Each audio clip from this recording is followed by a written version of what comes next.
Hey everyone, it's Jack and Ross from Cultaholic here again on a lightning fast news day, Ross. It's all kicking off. Today's news video is brought to you by Main Event Candles in collaboration with OSW Review. Salted chocolate, available at shops. Oh, hang on there. Whoa. I get candles sent my way now. I've got no one over there. What's the other one? I can't remember. It's another OSW one. Should I go and get it? Yeah. Anyway, there's going to be some news in a second, but I'll wait for Ross. I was going to mention his haircut, which looks very snazzy, but no. There he is. Sick Fade is back. The other one is coconut, sandalwood, and musk. That sounds delightful. Musk. I'm sure it works. Nice bit of sweat. Main Event Candles was that? Main Event Candles. I've got some wrestling news as well, so I'll do the headlines for that. First of all, there has been a major change to an upcoming match at WrestleMania Backlash. Next up, we take a look at backstage details on the whole Randy Orton Riddle storyline that's going on Raw. And finally, the Young Bucks have revealed what they were offered by WWE. So first and foremost, let's talk about Backlash. WrestleMania Backlash, which is now going to feature not the standard title match that we thought it was going to feature between two competitors, but it's going to be 3 Ross instead. It's going to be a triple threat match with Bobby Lashley defending against both Drew McIntyre and Braun Strowman. That comes as a result of Strowman and McIntyre were all over this week's Raw. They were teaming together, they were arguing, and in the end, Strowman beat McIntyre during the main event. And What? I know. Well, he's 8 foot tall, you know. Is he? He can't teach that. I haven't seen a second of this week's Raw because it's very early in the morning here in the UK as we're sat here doing this news video. So I'll have to take your word for it, Jack. But I am shocked to hear that Braun Strowman defeated Drew McIntyre on last night's Raw. But I am happy the WrestleMania Backlash match has been made a triple threat because last year's Backlash match was Drew McIntyre versus Bobby Lashley, but with the title the other way around. So I'm happy it's a bit more different. I'm just reading here what the finish of the match was, and Drew was distracted by Mason T-Bar, so it wasn't a clean victory. But Braun's got himself in the match. I sort of want him to win, maybe. I'm not. You want Braun Strowman to win the title? Well, I want Drew to win the title, and I like Bobby as the champion. I don't mind which of these 3 fellas holds the title. I suppose they're all pretty good. I just want the Hurt Business back together. That's what I want. That's the most sensible thing to do from here on out, surely. Generally, it was a weirder Raw, again, in the same way as the past couple of weeks have been. Part of that maybe is down to the rumoured recent COVID outbreak in WWE, but a lot of it just seems to be a bit of a, I don't know how to describe it, like a lack of imagination. Everything seems to be... the same thing every single week, just about. Yeah, it's weird, isn't it? It's Plus, very weird. I saw a picture of T-Bar and Mace with their new old face paint kind of stuff. Why are they still T-Bar and Mace, even though they haven't got the masks on anymore? We all know who they are, really. It was a period of time in WWE history where Mia Yim was on the commentary table, and it was Reckoning was on the commentary table, and it was referenced that she is Mia Yim. So that they've done this before. Oh, they're the same. That is canon. So they are the same people that we saw in NXT. Yeah. This isn't like Isaac Yankem and Kane. They're not different characters, right? They are the same people. Yeah. So why haven't they got their old names back? It makes no sense, Jack. I don't know. That is quite infuriating. They should just go back to, especially Dijakovic, who has a real history at NXT. He was part of a War Games match and everything. You've had more names than titles there, Bonnie lad. Drew McIntyre there. Yes. There's been a change also, and sorry, not a change, but there's been a match added to this week's SmackDown as Apollo Crews will take on Big E again. There's going to be a title match on SmackDown, and it's for the IC Championship.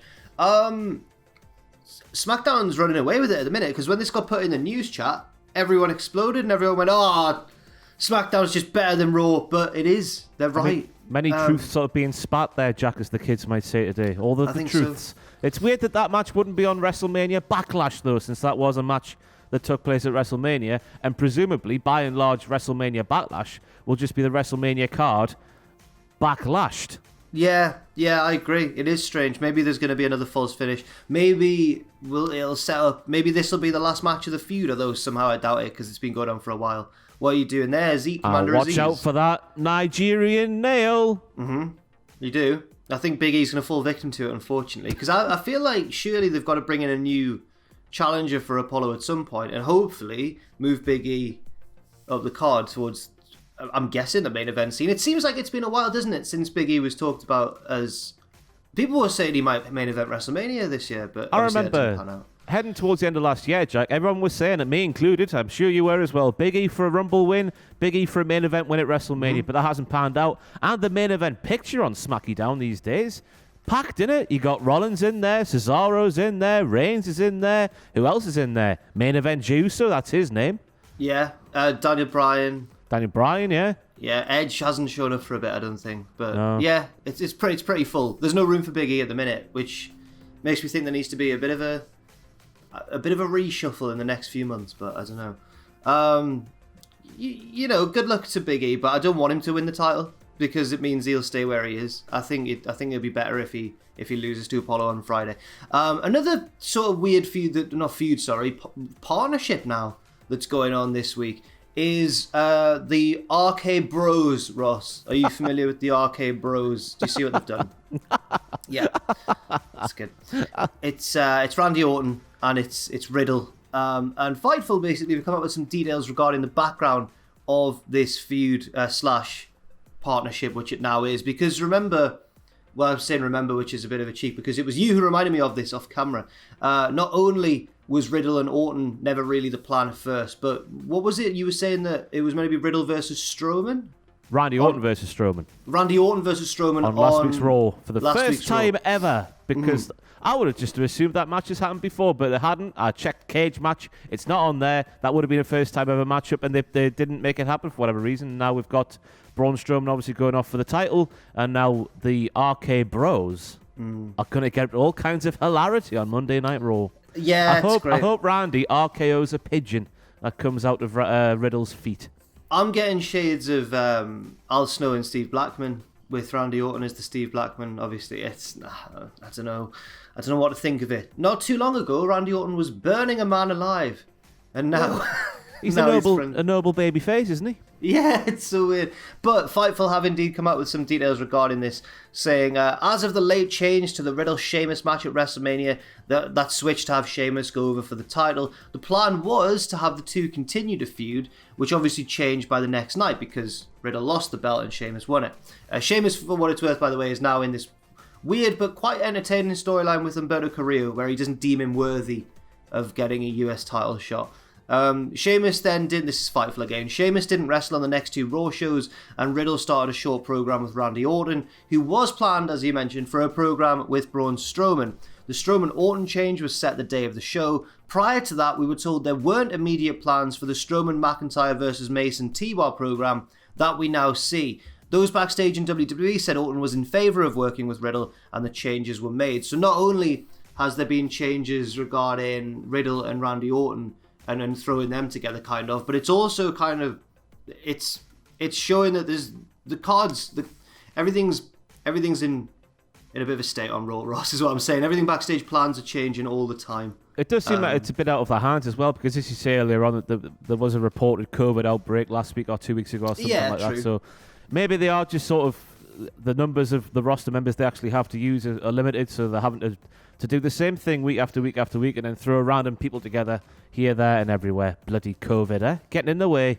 Yeah, I certainly don't envy them, but at the same time I do feel like people are starting to notice that Raw is being weird since WrestleMania. Saying that though, with their back up against the wall, the proverbial wall here with a COVID outbreak and whatnot, you cannot have people throwing tomatoes on Monday Night Raw.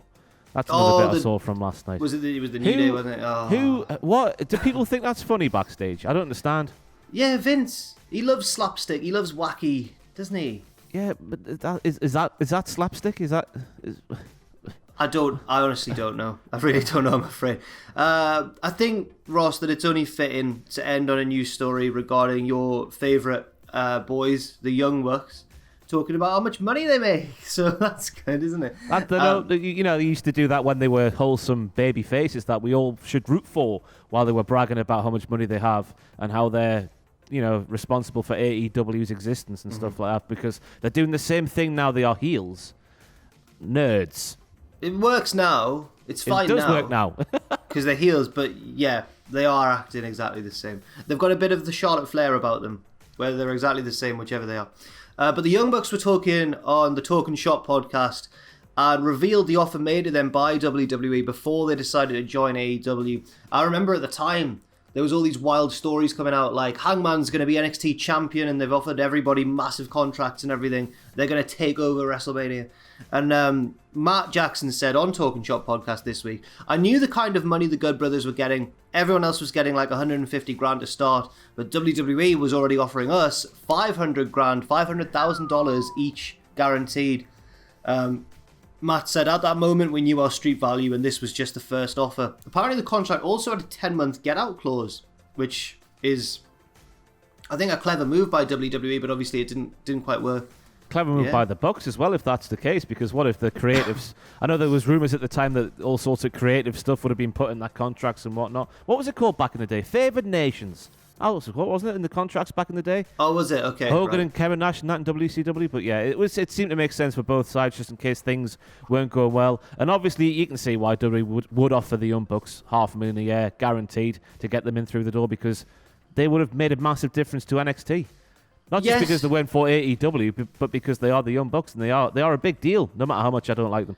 Well, I got a sense at the time that WWE were doing this and were really sort of shelling out. Just shelling out, just to prevent, because they recognised what a threat AEW could become, maybe, or they didn't want to give it the chance to. Yeah. But I remember hoping that they wouldn't sign, because I had a feeling that it would happen where they'd start off hot and they'd give them everything they promised, and then they'd just become any other wrestlers and fizzle out. Like so the Good Brothers.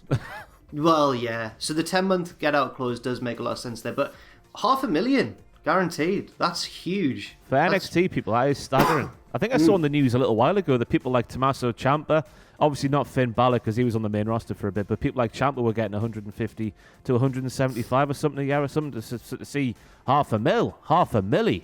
Yeah. Woo!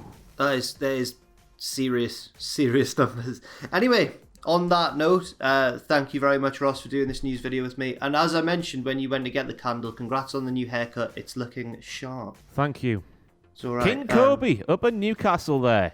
King Kobe. That's the name of the barbers I go to. Oh, I've never been there. Oh, okay. Bloody hell. I stick like a sore thumb in there, Jack. Everyone's young and thin. And cool. I'm there in the corner, old and fat. It's I got asked about Action Bronson this week, but luckily I'd seen he's lost a lot of weight on YouTube and stuff, so I was able to speak about him for about 2 minutes. Why were you asked about Action Bronson? He just the barber was like, "Oh, do you like Joe Rogan?" Because it's all that sort of vibe. And I was like, "I've listened to him from time to time, yeah." And then just Action Bronson was brought up because he was on last week. And I was like, "Oh, he's lost a fair bit of weight, hasn't he? Oh, do you like his new tune?" I couldn't say anything. Yeah, fair enough. And on that note, thanks for watching, everybody. Stay safe out there, stay positive, and we'll see you very soon.